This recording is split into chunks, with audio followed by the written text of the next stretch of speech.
안녕하세요. 시카고 우리 집에서 인사드립니다. 드디어 저희 집에 왔습니다. 비행기에서 오랜 시간 힘들었는지 내리기 전에 오른팔을 내밀고 쓰질 못해서 지금까지 해먹었습니다. 이제 조금 회복이 되면서 여러분의 얼굴들이 또 함께했던 시간들이 추억이 되어 새록새록 정말 생각나며 감사하고 있습니다. 여러분 소리로 인사드립니다. 또 계속 시카고에서 뵙겠습니다. 받아들이자. 기도를 한다는 것은 응답될 줄로 믿고 시간을 정하여 작정하며 힘을 다하여 주께 구하는 것입니다. 모두가 자신이 원하는 기도를 합니다. 그리고 좋은 결과에 우리 하나님은 나와 함께 계시다고 기뻐 고백합니다. 그러나 내가 기도한 대로 이루어지지 않을 때의 마음 경험해 본 사람은 다 압니다. 얼마 전 어느 집사님의 이야기를 들었습니다. 긴 세월 하나님은 나의 기도를 들어주실 것이라는 확신을 가지고 기도하였고, 그리고 나타나지는 일들은 정말 금방 이루어질 것 같은 기대감이 여기까지 자신을 이끌어왔다고. 그런데 꼭 다 되었다고 생각되니 그 지점에서 생각지 못한 일이 생기며 이 일이 미루어지거나 무산되는 아픈 일들이 생긴다고. 그동안 자신의 떨어진 위상이 이 일로 면목이 서지나 보면 또 여지없이 할 말을 잃게 만드는 일들 때문에 힘을 잃고 있다는 이야기였습니다. 정말 괜찮은 아들이고 싶고 형이고 싶고 남편이고 아버지이고 싶은데 세상은 자신을 늘 벼랑 끝으로 내몰고 있는 상황에 어떻게 하나님을 찾아야 하는지, 어떤 꿈을 가지고 기도를 하여야 하는지, 지금 나는 하나님 앞에서 옳은 모습으로 서 있는지, 모든 것에서 자신이 없어져 어떤 마음을 가지고 주님의 이름을 불러야 되는지, 하나님은 나와 함께 하시는 것 맞는지 답답한 마음을 표현하였습니다. 내가 생각한 것과는 정반대의 모습으로 서 있는 나 자신을 인정하고 받아들이는 것이 어렵습니다.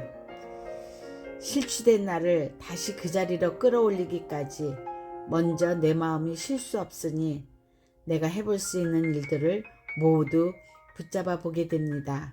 나의 기도를 들어주실 것을 믿고 힘을 내며 주님의 이름을 부르던 나는 점점 자신감을 잃어버리게 됩니다. 잘 나가던 왕년의 내 모습을 찾기 위해 그렇게 주님의 이름을 찾았는데 그분은 왜 잠잠하신지, 주님은 나에게 관심은 있기는 하신지, 정말 내가 어디까지 내려가기를 원하시는지. 어느 분이 말하는데요. 아무래도 우리가 하나님을 화나게 한 일이 있나 봐. 왜요? 이렇게 기도하여도 응답이 없는 걸 보니 그런 것 같아. 남편의 말에 안 해도 그런가 하고, 혹시 우리가 뭘 잘못하고 있는 것은 아닌지 불안해진 마음으로 기도를 부탁하였습니다. 이럴 때 어떤 말이 우리의 속을 시원하게 할까? 아마 이 말은 한 개인의 말이 아니라 우리 모두의 마음인 것 같습니다. 기도할 때 주신 말씀입니다. 떨어진 위상, 바로 실추된 내 모습 만회하기 위하여 이 일 이루어 달라고 기도하는 것보단 지금의 연약해진 힘이 없어진 이 모습 그대로 편하게 세상에 보이라. 자존심 상한 내 모습 숨기려 하지 말고 그대로 표현하라. 나의 궁핍함에 마땅히 하여야 할 일 못해서 가슴에 찬 서러운 눈물 참아내지 말고 그대로 쏟아내라. 긴 세월 어려움에 날 세워진 가슴 때문에 작은 일에 너무 큰 반응을 보이는 좁아진 마음 내려놓아라. 지금 너의 그 모습, 그 형편, 평안함으로 감사함으로 받아들여라. 거기서 시작하리라. 나는 할 수만 있으면 내가 원하지 않는 상황이 오면 피하고 도망치고 외면하고 싶었습니다. 그래서 나의 기도에 많은 시간을 피하고 도망칠 수 있는 것, 이 일을 당치 않는 방법을 알려달라는 것에 시간을 들였습니다. 그러나 이젠 다릅니다. 피하려 도망치려 하지 않습니다. 지금 나의 때는 이것을 겪어야 되나 보다. 슬퍼하여야 할 일 생기면 슬퍼하자. 애써 밀어내려고 하는 것이 아니라 눈물 쏟자. 자존심 상하게 하는 가난 숨기려 하지 말고 나의 자원 없음을, 나의 궁핍함을 일부러 자랑할 것은 아니지만 돈 없음을 받아들이자. 지금 주님께서 내게 주신 때는 줄여야 되나 보다. 없음을 통과하여야 하나 보다. 안 써야 하나 보다. 도움을 주는 자가 아니라 생각지 못한 도움, 나도 구제의 대상이 될 수 있다는 것. 어쩔 수 없이 받으며 초라하여진 내 모습에 눈물 펑펑 쏟은 나. 내 인생에서 이 모습도 필요한 것이었나 보다. 연약하여진 내 모습 안 보이려 세상에 숨는 자가 아니라 역행하는 자가 아니라 그대로 보이는 것. 이것이 때에 맞는 행동을 하는 자가 아닌가. 문득 친정아버지가 생각납니다. 늘 자식에게 주어야 된다고 생각하신 아버지, 특히 딸에게서는 밥 한 그릇도 축내면 안 된다고 보태주어야 된다고 생각하신 아버지이십니다. 다행히 늦게까지 경제력이 있으셔서 딸에게 손을 펴시던 그 아버지도 늙어 80세쯤 되시니 자식이 주는 용돈을 받아야 되는 때가 찾아왔습니다. 늘 주고 사셨던 아버지.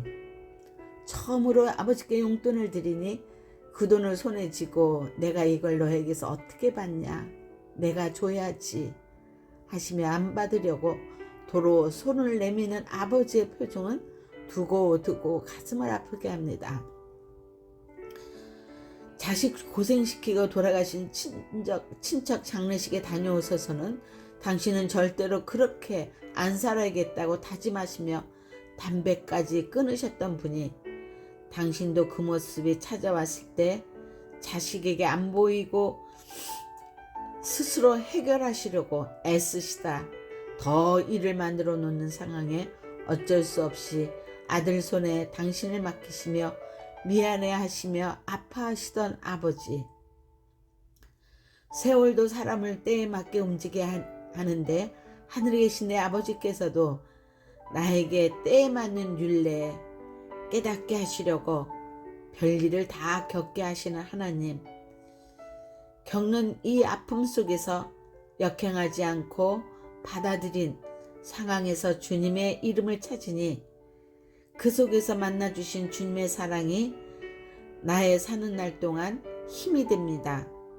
이사야 53장 7절에 그가 곤욕을 다행하여 괴로울 때에도 그 입을 열지 아니하였으며 마치 도수장으로 끌려가는 어린 양과 털 깎는 자 앞에 잠잠한 양같이 그 입을 열지 아니하였도다. 하나님이신 예수님도 십자가의 고통을 나를 위해 이렇게 아프게 잠잠히 치르셨습니다. 여호와의 말씀에 가련한 자의 눌림과 궁핍한 자의 탄식을 인하여 내가 이제 일어나 저를 그 원하는 안전지대에 두리라 하시도다. 시편 12편 5절 말씀입니다.